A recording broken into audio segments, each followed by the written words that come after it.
Un saludo a todos los que esta hora están en sintonía con la televisión cubana. Les doy la bienvenida junto al expresidente de los Estados Unidos, James Carter, que minutos antes de partir de regreso a su país ha accedido muy gustosamente a darnos una entrevista, una declaración exclusiva también para nuestra televisión. Bienvenido. Gracias por aceptar nuestra invitación. Es un gran placer volver otra vez a Havana y a Cuba. Es un gran placer tenerlo también. Me decía que quería decir algo al pueblo cubano antes de nuestra entrevista. Sí, en inglés. La cámara es suya. Bueno, to the people of Cuba, I would like to say that I'm very grateful for Quisiera a chance to return to decirle your al wonderful pueblo country de Cuba, once again. agradecerle por la posibilidad de estar de nuevo en este país para poder reunirme con los líderes cubanos, para reunirme con algunos ciudadanos cubanos que están en desacuerdo con el gobierno.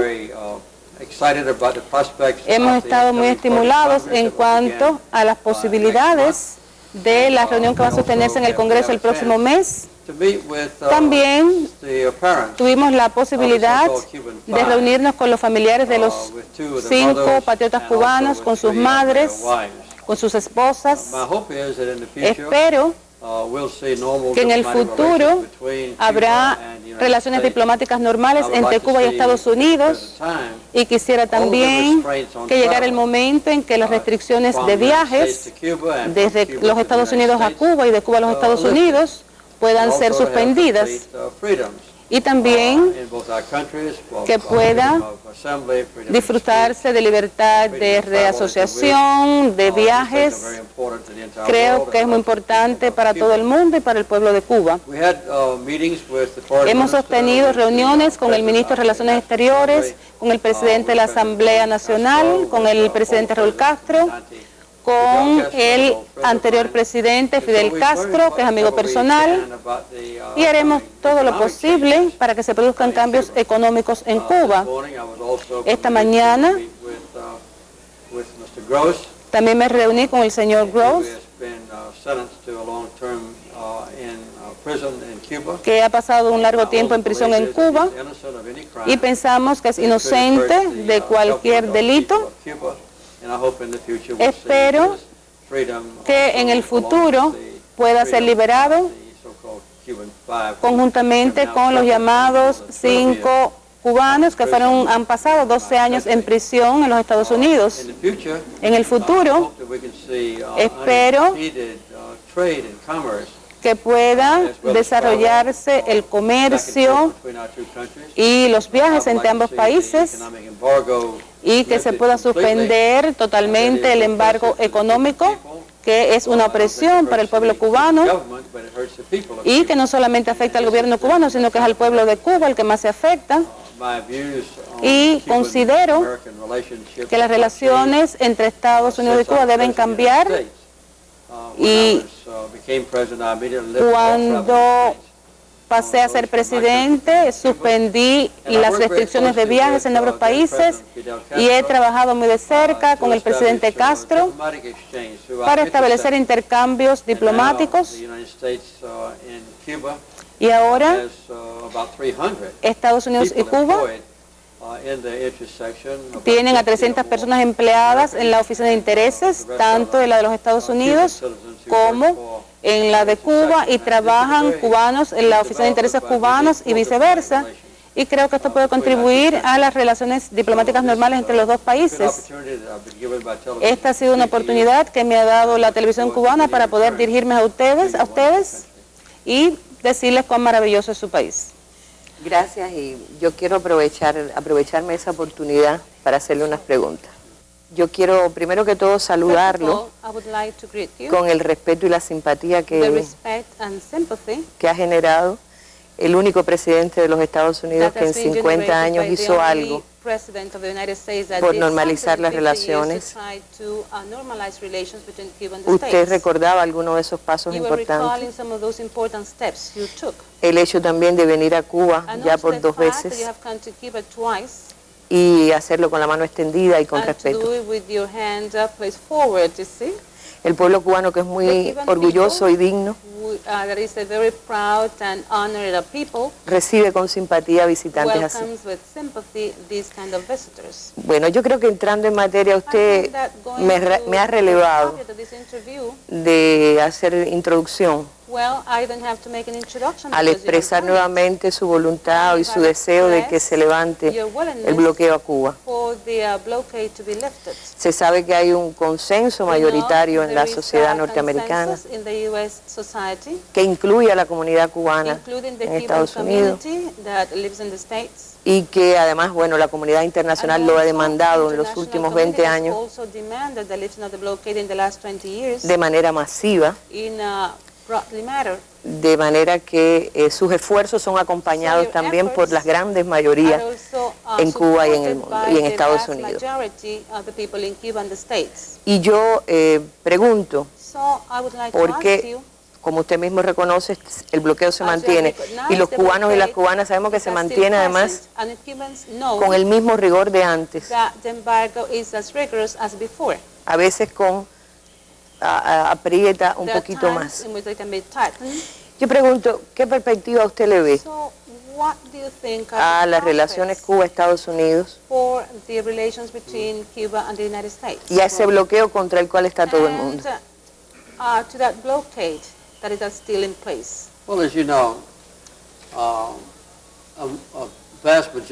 como usted conoce, la mayoría de los cubanos desean que existan relaciones normales con los Estados Unidos y la gran mayoría de los norteamericanos también desean que existan relaciones normales con Cuba.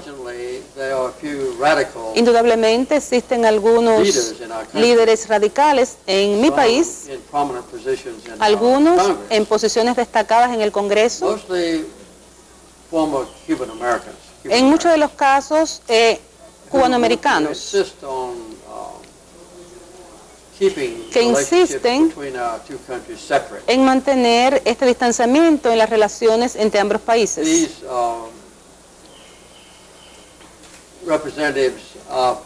Estos representantes de la antigua comunidad cubanoamericana, cuyo objetivo fundamental era derrocar al régimen de Castro, incluso entre los cubanoamericanos en mi país existe una pequeña minoría en estos momentos, pero muy poderosa desde el punto de vista político, en los círculos políticos.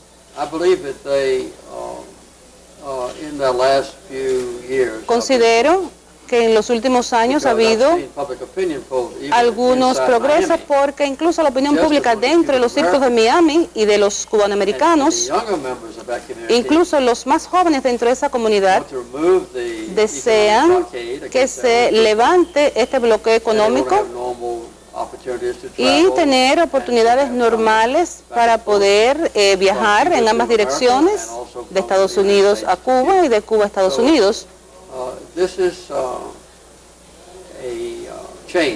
Este es un cambio.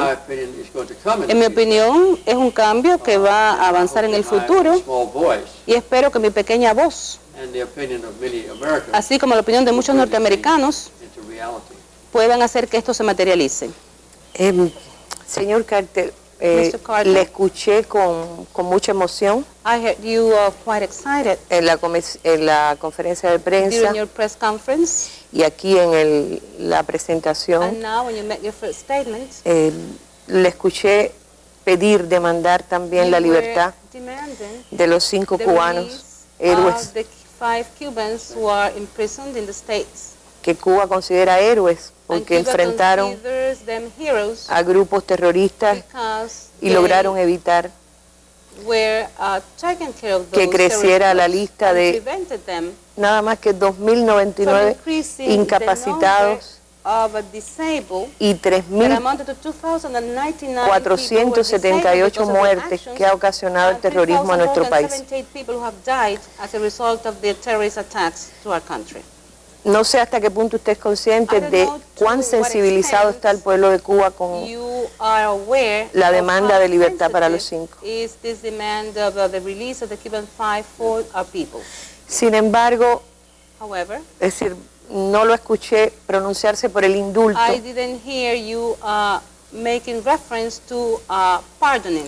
Usted decía que según las leyes norteamericanas, usted esperaba que fueran liberados.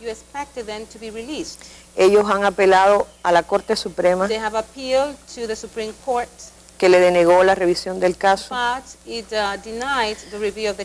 pesar de que era una demanda de más de 10 premios Nobel y 100 y más centenares de personalidades políticas e intelectuales de todo el mundo. Es decir, agotaron todos los pasos legales. Ha habido muchas arbitrariedades en el proceso, como usted decía, reconocida por jueces, y ellos han recibido un castigo adicional al privarse a 2 de ellos de la visita regular de sus esposas, con dificultades también para la visita a los familiares. Llegar a ese punto de la Corte Suprema y que no les permitieran una revisión de un caso tan complejo, hizo que estos propios premios Nobel y personalidades políticas demanden al presidente Obama el indulto.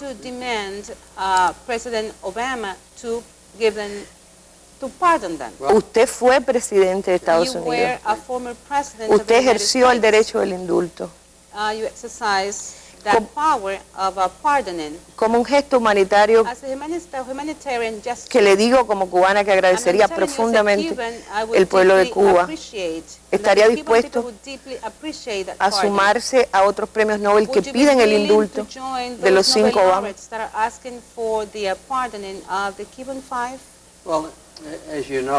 Como usted conoce, no solamente soy un antiguo presidente de los Estados Unidos, sino también un premio Nobel. Por eso. This is why. O sea, en mis conversaciones privadas con el presidente Bush, con el presidente Obama, he hablado acerca de la liberación de estas personas. Reconozco las limitaciones dentro del sistema judicial de los Estados Unidos y espero que el presidente pueda conceder este indulto, pero esta es una decisión que solamente puede tomar el propio presidente. O sea que no me correspondería decirle al presidente lo que debe hacer. Pero el presidente, tanto antes como ahora, sabe que en mi opinión es que el juicio de los 5 fue muy dudoso, que se violaron normas y que las restricciones acerca de sus visitas fueron extremas. Ahora sé que ya sus familiares han podido visitarlos y espero que en el futuro pueda concederse este indulto y que pueda haber también un mayor acceso de sus familiares a estos prisioneros en los Estados Unidos. Me han informado unos funcionarios, por ejemplo,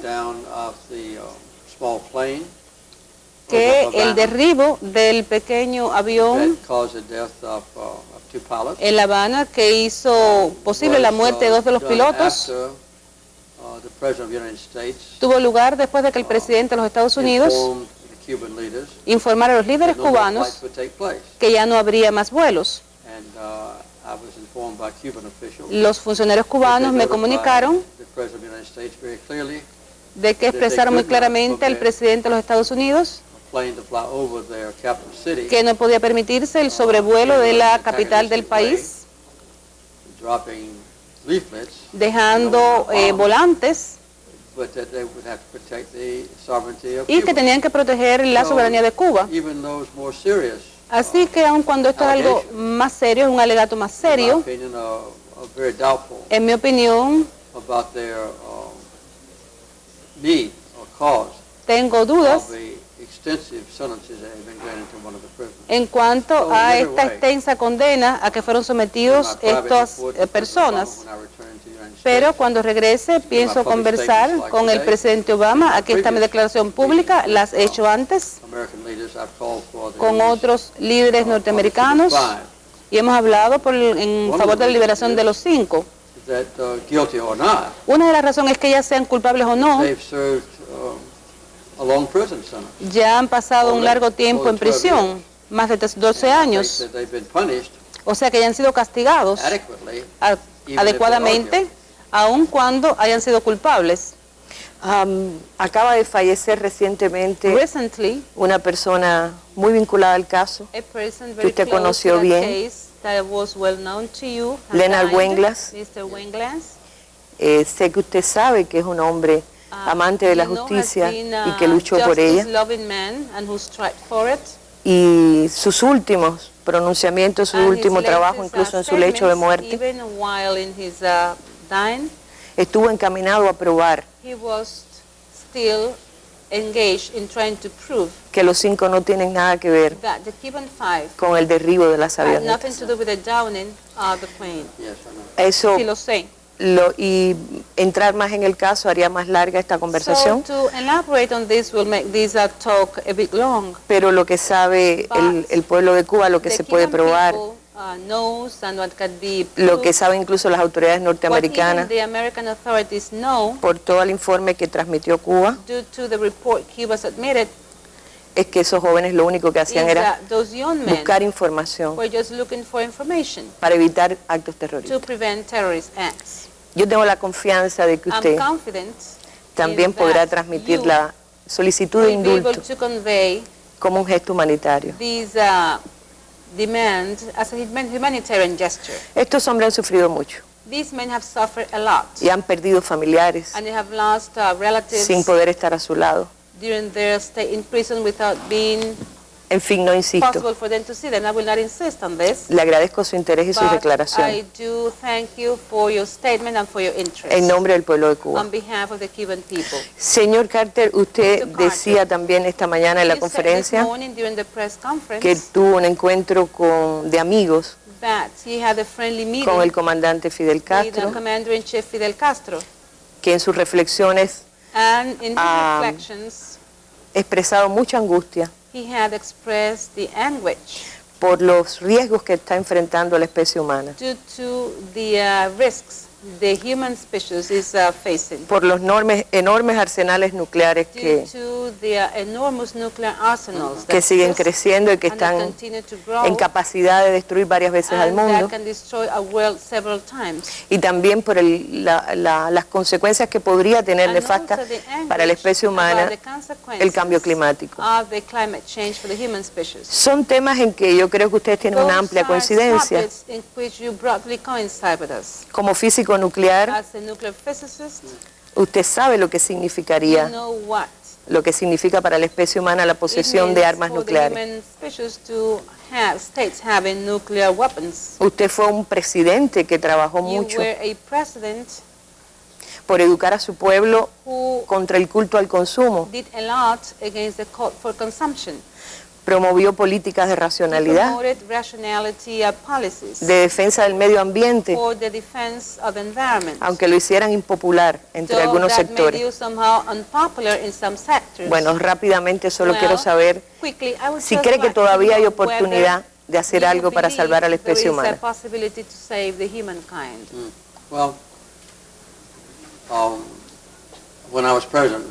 Cuando yo era presidente, negocié con la Unión Soviética para reducir el número de armas nucleares con los tratados SALT I y SALT II. Y estuve muy a favor de que se redujeran los arsenales nucleares en ambas partes. También considero firmemente que representa una amenaza para todos los seres humanos este calentamiento global. Y como usted probablemente conozca, el presidente Obama y su antecesor, el presidente Bush, estaban interesados en trabajar con otras potencias nucleares para reducir los arsenales. Y se ha estado supervisando de una manera muy estricta en los acuerdos que han firmado estos gobiernos. Considero que Estados Unidos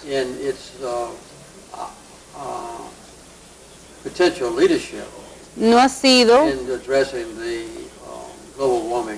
todo lo firme que debe haber sido en el abordaje de los problemas del calentamiento global. Los funcionarios cubanos, desde que he estado aquí, me han señalado lo que se ha hecho, con la parte vieja de La Habana. Y he estado en Bolivia para reunirme con Evo Morales, y quizás Bolivia sea el primer país que sufra los principales daños a su economía debido a el que se están derritiendo los glaciales en las montañas de Bolivia, que significan una fuente de agua potable. Por eso espero que en el futuro este tema, como el calentamiento global también, sean abordados por todas las naciones, y sé que Fidel Castro es también un promotor de este tema. Estuvimos conversando acerca de los pasos que se dieron cuando era presidente en los Estados Unidos, y hemos estado conversando ahora, y está hablando y tratando de utilizar sus conocimientos y su sabiduría como antiguo presidente para el bienestar de los seres humanos. Estuvimos conversando, estuvimos de acuerdo en muchas cosas, y sobre todo hablamos también de este calentamiento global, y creo que puede haber posibilidades entre ambos países. Y ahora sí ya creo que tengo que irme porque debo tomar mi vuelo. Gracias. Cada vez que usted visita Cuba, las esperanzas se abren, aunque las relaciones todavía sigan siendo tan difíciles con el bloqueo. Espero que podamos volver muchas veces en la futura. Prefiero traer toda mi familia. Hay muchos de nuestra familia. Tenemos 36 miembros. Grandchildren, great-grandchildren, spouses, children, and we would like to have all of us come to Cuba. Thank you very much for this. Thank you, señor.